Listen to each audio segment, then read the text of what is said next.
Conclusão. A primeira mensagem angélica começa com o Evangelho Eterno, Apocalipse 14:6. A terceira termina com ele: aqui está a perseverança dos santos, os que guardam os mandamentos de Deus e a fé em Jesus. Verso 12. Fé, a fé em Jesus, e obediência, guardam os mandamentos de Deus, resumem a essência do Evangelho Eterno. Há um debate sobre o significado preciso da expressão fé em Jesus. Seria a fé de Jesus, ou seja, uma fé que reflete a fé manifesta por Jesus quando viveu neste mundo? Ou a fé que os fiéis depositam em Jesus? De qualquer forma, a Bíblia diz, e é evidente que pela lei ninguém é justificado diante de Deus, porque o justo viverá pela fé. Gálatas 3:11. De que outro modo senão pela fé? Considerando que o poder que criou o universo, o tempo, a matéria e a energia, ou seja, o universo, se diminuiu, tornando-se um de nós e se oferecendo como sacrifício pelos nossos pecados, queremos acrescentar algo mais a isso? Como se de algum modo a morte de Cristo não fosse suficiente para pagar nossos pecados? Não importa quão mal você tenha sido, o sacrifício daquele que é antes de todas as coisas e nele tudo subsiste, Colossenses 1:17, sem dúvida, foi mais do que o bastante para livrar você.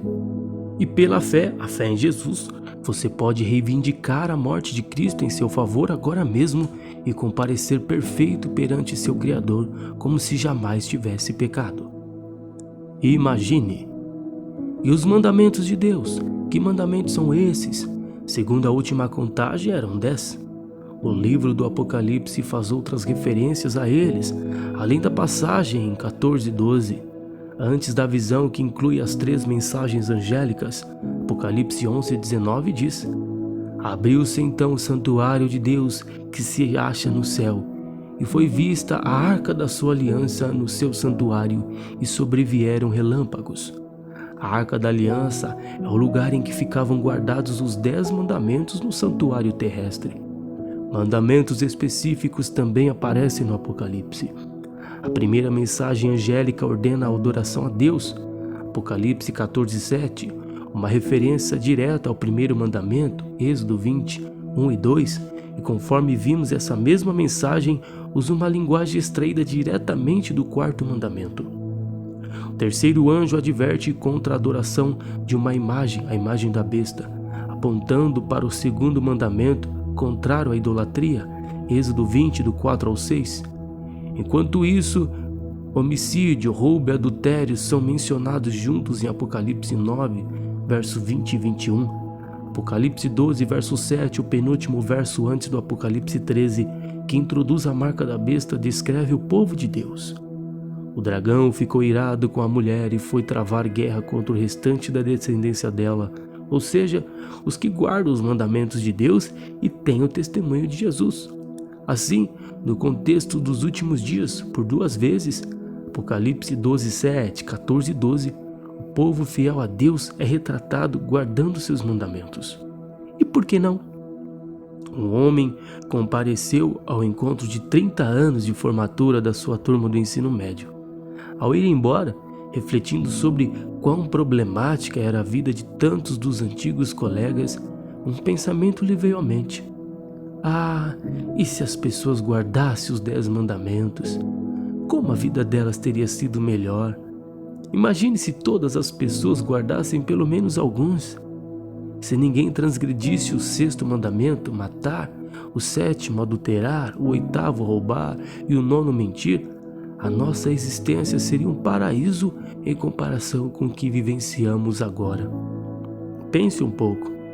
Em qual país você preferiria viver e criar a sua família?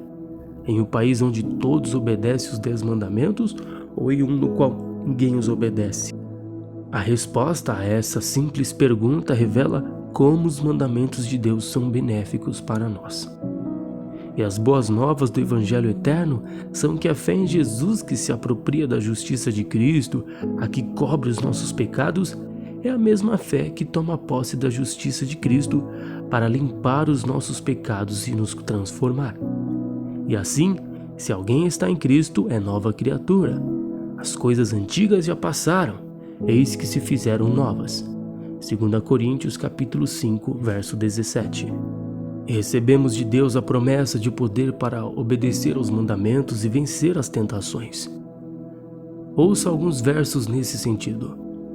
Não veio a vocês nenhuma tentação que não fosse humana, mas Deus é fiel e não permitirá que vocês sejam tentados além do que podem suportar. Pelo contrário, juntamente com a tentação, proverá livramento para que vocês a possam suportar. 1 Coríntios 10, 13.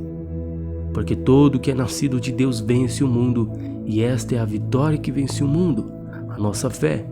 1 João 5, 4. Tudo posso naquele que me fortalece. Filipenses 4, 13. Sabendo isto, que a nossa velha natureza foi crucificada com ele, para que o corpo do pecado seja destruído e não sejamos mais escravos do pecado. Romanos 6, 6. E ao Deus que é poderoso para evitar que vocês tropecem e que pode apresentá-los irrepreensíveis diante da sua glória com grande alegria. Judas 24. Não mais dor. Sim, pela graça de Deus podemos guardar seus mandamentos, só não podemos guardá-los o suficiente para ser salvos por eles. É por isso que a salvação acontece pela fé, não pela lei. O ser humano é justificado pela fé, independentemente das obras da lei. Romanos 3, 28, porque os atos da lei não podem nos justificar. Se pudessem, por que então Jesus não evitou a cruz? Por que ele não veio simplesmente à terra, nos mostrou como obedecer e então voltou para o céu? Porque por mais que necessitássemos de um exemplo, precisássemos também de um substituto. É por isso que ele morreu na cruz e sofreu em si a pena da nossa transgressão da lei divina. Mas Deus prova o seu próprio amor para conosco, pelo fato de Cristo ter morrido por nós quando ainda éramos pecadores. Romanos 5:8. A cruz revela a inutilidade das obras humanas para a salvação. Nós necessitamos ser salvos, não é mesmo? Sem dúvida. Por pior que este mundo seja, vai piorar ainda mais. Daniel adverte quanto a um tempo de angústia como nunca houve desde que existem nações. No entanto, mesmo que a princípio as coisas piorem, elas vão melhorar. Ficarão melhores do que qualquer cenário imaginável. Pois eis que eu crio novos céus e nova terra, e não haverá lembrança das coisas passadas, jamais haverá memória delas. Isaías 65, 17. Nós, porém, segundo a promessa de Deus, esperamos novos céus e nova terra, nos quais habita a justiça. 2 Pedro 3,13. E vi novo céu e nova terra, pois o primeiro céu e a primeira terra passaram, e o mar já não existe. Apocalipse 21, 1. Eles enxugará dos olhos toda lágrima, e já não existirá mais morte, já não haverá luto, nem pranto, nem dor, porque as primeiras coisas passaram. Verso 4. Não mais morte? Não mais tristeza? Não mais dor? É uma existência que nós, que somos conhecedores da morte, tristeza e dor, nem conseguimos vislumbrar. Essas primeiras coisas que jamais deveriam ter acontecido passarão e uma nova existência será nossa para sempre. É isso que promete o Evangelho Eterno, formulado antes dos tempos eternos. 2 Timóteo 1,9. É para essa nova existência que apontam em última instância as 3 mensagens angélicas. É sobre isso que os profetas sonharam, tiveram visões, pregaram e escreveram. E foi por isso, em sentido supremo, que Jesus morreu. Ele verá o fruto do trabalho de sua alma e ficará satisfeito. Isaías 53:11. Ao viver nesse nosso tempo, podemos ser as pessoas com as quais o profeta sonhou, aquelas que pela fé, a fé em Jesus, um dia proclamarão: eis que este é o nosso Deus, em que esperávamos, e Ele nos salvará. Este é o Senhor, a quem aguardávamos. Na sua salvação exultaremos e nos alegraremos. Isaías capítulo 25, verso 9.